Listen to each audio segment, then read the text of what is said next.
Hello friends, welcome to my YouTube channel বিশ্বাস entertainment. আজ আমরা শিখব কিভাবে মাইক্রোসফট অফিস পেইন্ট ওপেন করব এবং কিভাবে ছবি আঁকবো, সেভ করব এবং কিভাবে প্রিন্ট বের করব এবং কিভাবে ডেস্কটপে সেভ করব এবং কিভাবে বিভিন্ন টুলস দিয়ে ছবি আঁকা যায় সেটা দেখব। তাহলে চলো শুরু করি। মাইক্রোসফট পেইন্ট শুরু করার আগে যারা আমার চ্যানেলে নতুন এসেছো তারা অবশ্যই চ্যানেলটিকে সাবস্ক্রাইব করবে এবং পাশে থাকা বেল আইকনটিকে অবশ্যই প্রেস করবে। তাহলে চলো আমরা শুরু করি। মাইক্রোসফট অফিস পেইন্ট যারা উইন্ডোজ 7 ব্যবহার করছো তাদের ক্ষেত্রে মাইক্রোসফট অফিস পেইন্ট ওপেন করার জন্য প্রথমে এখানে দেখো হোম বাটন আছে, এই হোম বাটনে ক্লিক করবে, তারপরে অল প্রোগ্রামে ক্লিক করবে, অল প্রোগ্রামে ক্লিক করার পরে অ্যাক্সেসরিজে ক্লিক করবে, তারপরে দেখবে মাইক্রোসফট অফিস আছে, সেখানে ক্লিক করার পরে দেখবে মাইক্রোসফট এমএস পেইন্ট অথবা মাইক্রোসফট পেইন্ট লেখা রয়েছে। অথবা শর্টকাটে রানে গিয়ে, যেমন যারা উইন্ডোজ 8 ব্যবহার করছো বা উইন্ডোজ 10 ব্যবহার করছো তাদের ক্ষেত্রে এখানে রাইট ক্লিক করে হোম বাটনে রানে ক্লিক করবে। এখানে রান অপশন আসলে এখানে লিখবে MS paint. MS paint MS paint লিখলে দেখো এমএস পেইন্ট লিখার পরে ওকে করলে এমএস পেইন্ট ওপেন হয়ে যাবে। এমএস পেইন্ট ওপেন করার দেখো তিনটা অপশন রয়েছে, ফাইল অপশন, হোম অপশন এবং ভিউ অপশন। দেখবো প্রথমে আমরা দেখবো ফাইল অপশনে কি রয়েছে। ফাইল অপশনে রয়েছে নিউ, অর্থাৎ যদি আমি নতুন এই পেইন্ট পেজটাকে নতুন পেজ বের করতে মানে আবার ওপেন করতে চাই তাহলে নিউ অপশনে ক্লিক করব এবং শর্টকাটে ক্লিক করতে পারি, যেটা হচ্ছে Ctrl+N। এটা প্রেস করলে পেজটা রয়েছে এটা আবার নতুন ভাবে ওপেন হবে। আর ওপেন করলে যদি আগে আমি পেইন্ট ছবি এঁকে থাকি বা সেভ করে থাকি সেটা দেখাবে, বা কোনো ছবি বের করে থাকি, ছবি বের করতে চাই সেটাও বের করতে পারি। দেখো আমি আগে একটা ছবি এঁকেছিলাম, সেটা আমি ওপেন করছি, দেখো এটা ওপেন করা হয়ে যাচ্ছে। আর যদি দেখো আর ফাইলে যাব, এখানে দেখো সেভ রয়েছে বা সেভ অ্যাজ রয়েছে, সেভ অ্যাজ ক্লিক করলে এই ছবিটাকে সেভ করা যাবে এবং শর্টকাট হচ্ছে Ctrl+S। আবার ফাইলে যাব, এখানে দেখো পরের অপশন রয়েছে প্রিন্ট।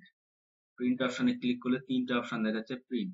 এই ছবিটাকে এখানে প্রিন্ট করলে প্রিন্ট মেশিনের মাধ্যমে প্রিন্ট করে বের করতে পারবো। এবং তারপরে অপশন রয়েছে পেজ সেটআপ। পেজ সেটআপ হচ্ছে দেখো এখানে ক্লিক করলে দেখাচ্ছে আমরা কোন সাইজের এই প্রিন্টটাকে বের করব, A4 সাইজ বা A4 এক্সট্রা বা প্লাস, যাই হোক এটা আমরা ক্লিক করতে পারি। মেইন পেপার ট্রে বা পোর্ট্রেটে রাখবো কি ল্যান্ডস্কেপে রাখবো, দেখো পোর্ট্রেট মানে হচ্ছে লম্বায় আর ল্যান্ডস্কেপ হচ্ছে চওড়ার দিকটায়, এভাবে আমরা করতে পারি। আবার ফাইলে যাব, প্রিন্ট অপশনে প্রিন্ট প্রিভিউ মানে এই যে ছবিটা এঁকেছি এটা আমরা কি প্রিন্ট বের করব সেটা আগেও দেখে নিতে পারি, জুম করে বা জুম আউট করে দেখে নিতে পারি। এটা ক্লোজ করার জন্য ক্লোজ প্রিন্টে ক্লিক করব। তারপর দেখো সেন্ড ইমেল, যদি এখানে নেট কানেকশন করা থাকে তাহলে ইমেল আইডি মাধ্যমে আমরা অন্য ইমেল আইডিতে ছবি পাঠাতে পারবো। সেভ অ্যাজ ডেস্কটপ, এটাকে সেভ করতে হলে দেখো এই ছবিটা আমি ক্লিক করলে এই ছবিটা আমি দেখো ডেস্কটপে সেভ করে দেবো। আবার প্রিন্টে চলে আসবো, এখানে দেখো এরপরের অপশন রয়েছে প্রপার্টিস। প্রপার্টিসে এই যে ইমেজ কত কেবি বা কত সাইজ উইডথ বা হাইট রয়েছে সেটা দেখিয়ে দেবে।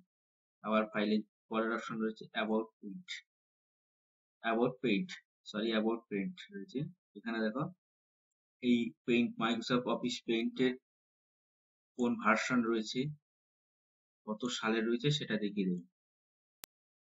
এরপর আবার দেখো নিচে রয়েছে ফাইল অপশনে এক্সিট করলে মাইক্রোসফট অফিস ক্লোজ হয়ে যাবে, তাহলে আমরা এখন সেটা করব না। এরপরে দেখো রয়েছে হোমে রয়েছে সিলেক্ট। এই সিলেক্ট অপশনে ক্লিক করলে দেখো এই ছবিটাকে আমি সিলেক্ট করতে পারবো। এই ছবিটাকে সিলেক্ট করার পরে দেখো যেখানে খুশি আমি নিয়ে যেতে পারবো, এখান থেকে এখানে বা এখান থেকে এখানে নিয়ে যেতে পারবো। যদি আমি চাই যে এই ছবিটাকে সিলেক্ট করে ছবিটাকে ক্রপ করতে চাই, দেখো ছোট করে দিতে পারবো ছবিটাকে। দেখো ছোট হয়ে যাচ্ছে ছবিটা, দেখো ছোট হয়ে গেছে। যদি আমি রিসাইজ করতে চাই তাহলে তাও করতে পারি। আবার ছবিটাকে সিলেক্ট করে নিই প্রথমে, সিলেক্ট করার পরে এটাকে যদি আমি কাট করতে চাই, দেখো কাট হয়ে যাবে। আবার যদি পেস্ট করতে চাই তাহলে কন্ট্রোল প্লাস ভি, আর কাট করতে চাইলে কন্ট্রোল প্লাস এক্স, আর পেস্ট করলে কন্ট্রোল প্লাস ভি। এটা রয়েছে। এরপরে দেখো রয়েছে টুলবার। টুলবারের প্রথম অপশনে রয়েছে এখানে দেখো পেন্সিল। পেন্সিলের মাধ্যমে আমি কোনো ছবি আঁকতে পারি বা কোনো কিছু লিখতে পারি, লিখতে পারছি এখানে। এই তারপরে রয়েছে দেখো এজার। এজার হচ্ছে এখানে ছবিটাকে মোছার জন্য, যে ছবি এঁকেছি যদি ভুল হয়ে থাকে তাহলে এই ছবিটাকে মোছার জন্য। দেখো এজার যে পয়েন্টটা রয়েছে এটা খুবই ছোট রয়েছে, এটা যে মুছতে গেলে অনেকটা টাইম লাগবে। তার জন্য আমাদের করতে হবে কি কন্ট্রোল প্লাস প্লাস এটা রয়েছে, ওটা বাটন রয়েছে, ওটা প্রেস করতে হবে। তো আমাদের দরকার প্রেস করতে হবে। অনেকটাই বড় হয়ে গেছে। যদি এটা আমরা ছোট করতে চাই তাহলে কন্ট্রোল যে মাইনাস বাটন রয়েছে সেটা প্রেস করে দিতে হবে, তাহলে ছোট হয়ে যাচ্ছে। এরপরে এটাকে দেখো ক্লিক করলে তাড়াতাড়ি মিটে যাবে। এরপরে রয়েছে দেখো fill with colour. Fill with colour মানে এই যে ফিলটা রয়েছে এটা কালার করা, দেখো কালো হয়ে গেল। এখানে কালো অপশন সিলেক্ট করা আছে, কালো হয়ে গেল। আমি দেখো লাল অপশন সিলেক্ট করলে লাল হয়ে যাবে, লাল অপশন সিলেক্ট করলে লাল হয়ে যাবে। আবার কালো করলে কালো, আবার যদি সাদা করি তাহলে সাদা।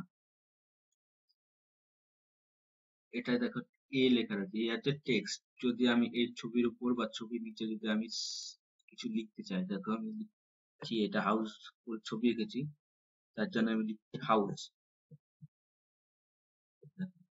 এই লেখাটা রয়েছে, এটা যদি আমি লেখাটাকে আরেকটু বড় করতে চাই তার জন্য আমার ফন্ট বারে যেতে হবে। ফন্ট বারে গিয়ে লেখাটার আমি স্টাইলও চেঞ্জ করে নিতে পারি। এখানে আমি যদি অন্য কোনো স্টাইল দিই, দেখো স্টাইল চেঞ্জ হয়ে যাচ্ছে। এটা যদি আমি সাইজ বড় করতে চাই, দেখো সাইজ বড় হচ্ছে, সাইজও বড় হয়ে গেছে।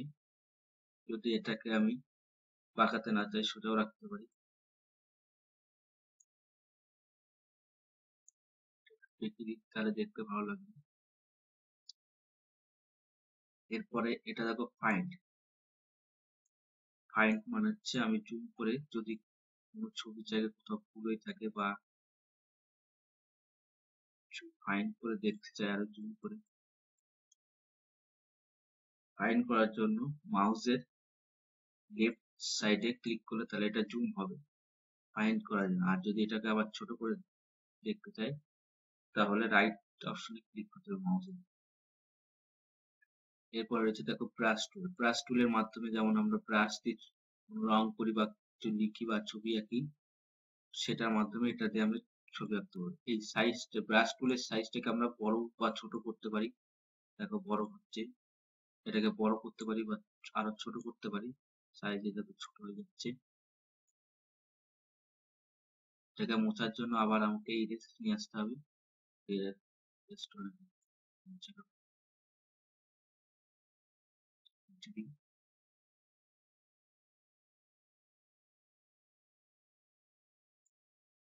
এরপরে অপশন রয়েছে শেপ। শেপ অপশন রয়েছে, এখানে দেখো লাইন রয়েছে, মানে কার্ভ রয়েছে, সার্কেল রয়েছে, রেক্ট্যাঙ্গেল রয়েছে, বিভিন্ন ধরনের অ্যাঙ্গেল রয়েছে, পিরামিড রয়েছে, বিভিন্ন ধরনের শেপ রয়েছে। এটার মাধ্যমে কোনো কিছু এনে ছবি আঁকতে পারো। দেখো এখানে দেখো আমি একটা তারার ছবি আনছি,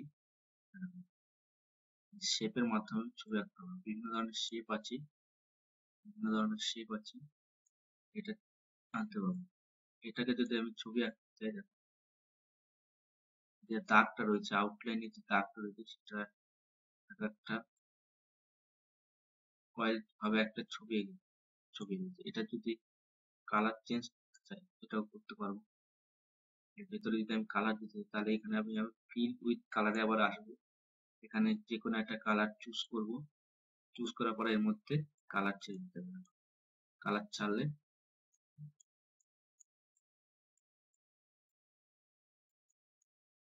কালার করতে পারছি।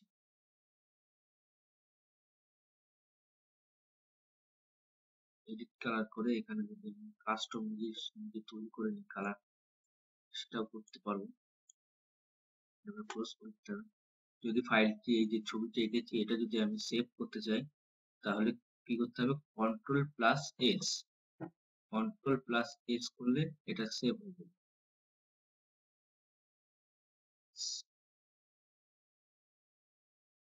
কন্ট্রোল+A সেভ অ্যাজ করলে, যদি আমি এটাকে আবার নতুন নাম দিয়ে সেভ করতে চাই, যে ছবিটা এঁকেছি সেটা নতুন নাম দিয়ে সেভ করতে চাই, তাহলে এই ফাইল নামে আমি নাম চেঞ্জ করে দেবো। এখানে আমি দিচ্ছি, আমার চ্যানেলের নামটা দিয়ে দিচ্ছি,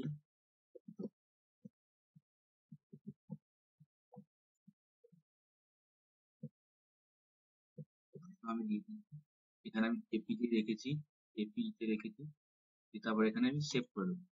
দেখো সেভ হয়ে যাবে। এখানে ফাইল ওপেন, এটা আমি নতুন পেজ আনতে হলে বা এসে, তাহলে আমি কন্ট্রোল+N টাইপ করবো, দেখো নতুন পেজ চলে আসলো। আবার যদি পুরোনো ছবিটাকে আবার ফিরিয়ে আনতে চাই তাহলে কন্ট্রোল+O অথবা ওপেনে ক্লিক করব ফাইলে গিয়ে, দেখো এমপি, এইটা যেটা আমি ছবি এঁকেছিলাম সেই ছবিটা আবার চলে আসলো। তাহলে কন্ট্রোল+A।